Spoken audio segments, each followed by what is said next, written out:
नमस्कार पेंशनर्स मित्रों। Notional increment पर जो हमने आपसे वायदा किया था उसके अनुसार हमने पूरी अपनी शक्ति सामर्थ्य लगाई और तमाम जानकारी फिर से जुटाई। सुप्रीम कोर्ट के 3 वकीलों से बात की रिव्यू पिटीशन के लिए। पहले जो वकील साहब थे उन्होंने केस की समरी भेजने के लिए बोला व्हाट्सएप नंबर पर, और उन्होंने ये कहा हम बाद में बताएंगे कि ये केस करने लायक है या नहीं। वहीं 2 वकीलों से दूसरे दिन बात की।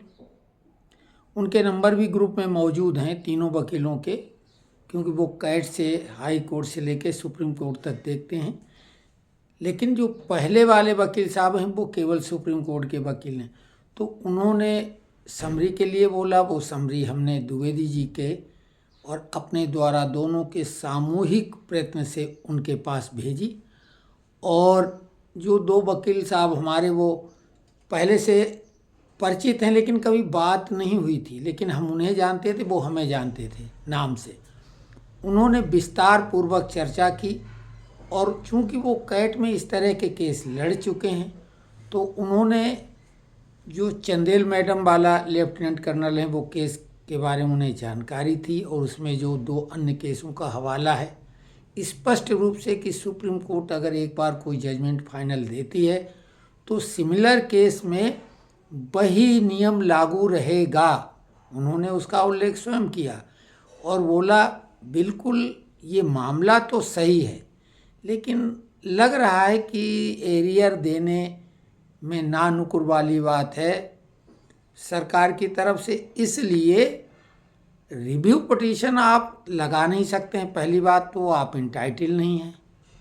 यही बात हाई कोर्ट के वकील जो हमारे मित्र थे उन्होंने भी कही थी कि आप कैसे लगा सकते हैं। तो हमने बोला हम चूँकि कैट में हैं तो थर्ड पार्टी में तो आते हैं, भाई हम पे भी प्रभाव पड़ेगा।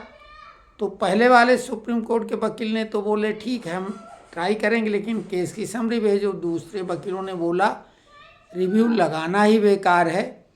पहली बात तो लगेगा नहीं, इंटाइटल नहीं, लेकिन अगर कोई इंटाइटल व्यक्ति ऐसा है जिसके द्वारा लग सकती है तो भी वो केस को डिसमिस कर देंगे, क्योंकि केस में बहुत ज़्यादा मेरिट नहीं, एकदम स्पष्ट है सुप्रीम कोर्ट के आदेश के अनुसार जिसको आप कोट कर रहे हैं।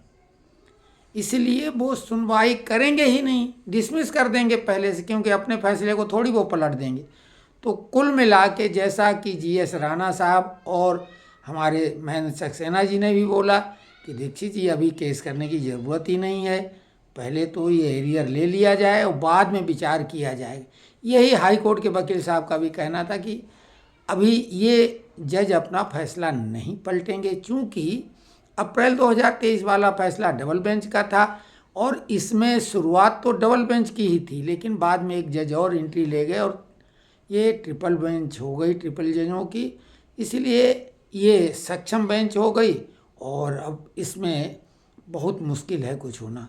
भविष्य में अगर जज बदलें और रुख बदले सुप्रीम कोर्ट का तब बात एक अलग है। अब बात आती कि 18 मार्च को नेताओं की बैठक हुई थी फिटमेंट फैक्टर को लेके, यानी पे कमीशन में क्या एजेंडा हमारी तरफ से रखा जाए, यानी श्रमिक नेताओं की तरफ से। लेकिन वो फिटमेंट फैक्टर पर ही उनकी कोई ऐसी बात सामूहिक रूप से सभी नेताओं में नहीं बन पाई है। 2.57 वो मिनिमम रखना है, उन्होंने खुद डिस्कशन किया। डॉक्टर एक्राइड फार्मूले की बात की श्री कुमार जी ने और श्री शिव गोपाल मिश्रा जी अन्य नेता, तो 2.86 तक की बात के बीच में बात वो करेंगे, लेकिन अभी तय नहीं हुआ। अब पे कमीशन वाले मुद्दे हैं, चाहे वो जो फिक्स मेडिकल अलाउंस हो, कम्यूटेशन हो, DA मर्जिंग हो, 5% पेंशन वृद्धि हो, और ये नोशनल इंक्रीमेंट का एरियर का मामला तो अब नेशनल काउंसिल का रहेगा, पे कमीशन का नहीं रहेगा। 18 महीने का DA एरियर ये पूरी तरह से नेशनल काउंसिल JCM का मुद्दा है, इसका पे कमीशन से कोई लेना देना नहीं है। साथ में पे कमीशन में और नेशनल काउंसिल दोनों में एक मुद्दा और उठाया जा सकता है, वो है रेलवे में सीनियर सिटीजन को कंसेशन। स्वाभाविक उसमें अधिकांश पेंशनर भी कवर हो जाएंगे। एक सर्विसमैन तो यंग एज में रिटायर होते हैं, वॉलंटरी वाले यंग एज कम एज में होते हैं, नहीं तो 60 साल वाले होते ही हैं। तो सभी के सभी वो जो 60 साल वाले हैं वो तो उसके हकदार हैं। तो ये नेशनल काउंसिल का भी मामला बनता है। पे कमीशन में तो भत्तों की बात आती, इतने अलग मुद्दों पर वो चर्चा नहीं करेंगे। तो रेलवे कंसेशन और 18 महीने की बात नेशनल काउंसिल में होगी। अप्रैल में संभवतः बैठक होगी, अभी हमें डेट के बारे में आइडिया नहीं है, कोशिश करेंगे 1-2 दिनों में वो भी डेट पता कर लें। तो बाकी तो सारे मुद्दों की चर्चा कहीं भी हो, पे कमीशन पूरी तरह से अभी एक्टिव इसलिए नहीं क्योंकि अभी उसके जो अध्यक्ष और सदस्यों की घोषणा विधिवत तो हुई नहीं है। अंदर खाने अगर तय हो गया हो तो बात अलग है। तो आप लोगों ने लेकिन जो भरोसा जताया इस बीच में, निश्चित रूप से बहुत संबल बना हमारे लिए। और हमें लगा कि अभी स्वास्थ्य हमारा काफ़ी ठीक है, क्योंकि जो ऊर्जा मिलती है एक भरोसे से मिलती है कि आप लोग जो है हमारे साथ पूरी तरह से एकजुट हैं। जिस तरह से अदृश्य शक्ति सुपर पावर होता है वो कहीं दिखता नहीं, लेकिन लोग ईश्वर की वो शक्ति अपनी भक्ति अपने विश्वास से अर्जित करके, और एक विल पावर उससे बनता है। आप लोग भी अदृश्य हैं, हमारे से मिले नहीं, लेकिन वो आप लोगों की शुभकामनाएं और आपकी भावनाएं हमारी शक्ति हैं। हमने इस बीच में जो ग्रुप के प्रबुद्ध वर्ग में लोग हैं उनमें से 6 लोगों से बात की थी, ये रिव्यू के मामले को लेके भी और अन्य मामलों को लेके। और कुछ लोग हमसे जो बात करते रहते हैं फ़ोन पे वो अलग। तो इस बीच में पूरी कोशिश कर डाली, रिव्यू अब लगाने का कोई मामला ही नहीं बनता, क्योंकि जो बाद वाले 2 वकील उन्होंने कहा अगर आप लगा भी दोगे कोई वकील अपने लालच में लगवा देगा, लेकिन केस डिसमिस हो जाएगा तो पैसा बेकार जाएगा, और एक बार डिसमिस हो जाएगा तो फ्यूचर के लिए भी दिक्कत बनेगी कि इस मामले में तो पहले से रिव्यू लगाया गया था और डिसमिस हो गया। तो भविष्य के लिए उम्मीद बना के रखें उसी तरीके से जैसे कि एएफटी के फैसले के विरुद्ध लेफ्टिनेंट कर्नल चंदेल मैडम ने बाद में किया है, और उसी फैसले में ये तमाम उल्लेख है जो कि दिसंबर 2024 का है। तो ये जानकारी कैसी लगी, कोई भी ताज़ी जानकारी होगी अवश्य देंगे।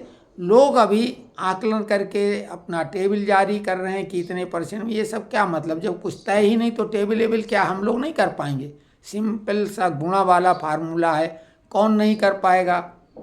सिर्फ इतना होता है कि जो वेतनमान मिनिमम वाला है उसमें फिटमेंट फैक्टर से हटके भी फैसला ले लिया जाता है, और टॉप में भी जो होता है उसके लिए भी कुछ अलग होता है प्रावधान।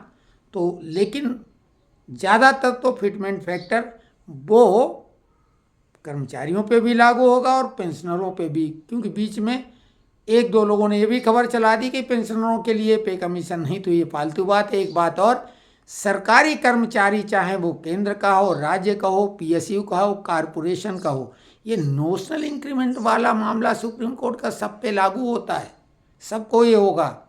डीए का मामला जरूर सेंट्रल गवर्नमेंट के जो कर्मचारी हैं या राज्य के उनका डीए है, रिटायरमेंट वालों का डीआर है, और पीएसयू वालों के लिए वही आईडीए है, इंडस्ट्रियल डियरनेस अलाउंस।